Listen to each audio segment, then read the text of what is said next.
GT4 cars aren't just a car that are making waves around New Zealand. Worldwide, they're becoming a really popular car for people to get racing.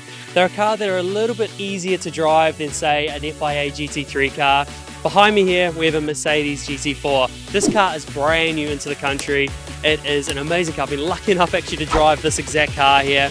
They are just so much fun. They're very compliant, make it a lot easier to drive. You've still got some of the original road parts in it. Believe it or not, the engine in the car here is basically the same as the road engine, but even detuned. And the reason they do that is to be able to match worldwide across what the platform is, to get the engine horsepower the same across all the cars. But with this car, as cool as they look, trust me, they go really well out on track.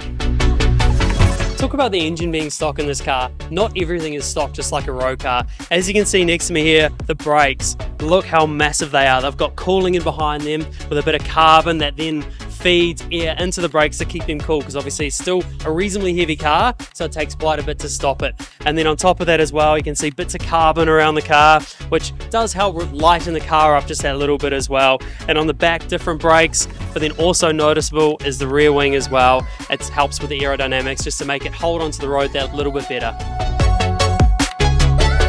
As much as on the outside, it still looks a bit like a normal road car, apart from this beautiful color scheme.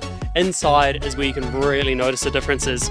Straight away, you can see the fire bomb, which will set off if there's a fire in the car, and also you can see where the drink is. There's all sorts of ECUs in here as well to help understand and make the car work properly. Also, there's a lot of dials in there. You've got the ABS, you've got the traction control, which is all adjustable by the driver.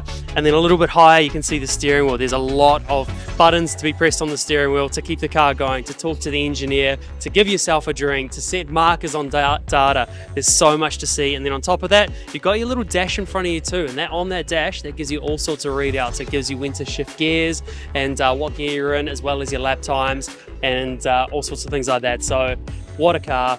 Really cool to see his GT4s out here racing this weekend.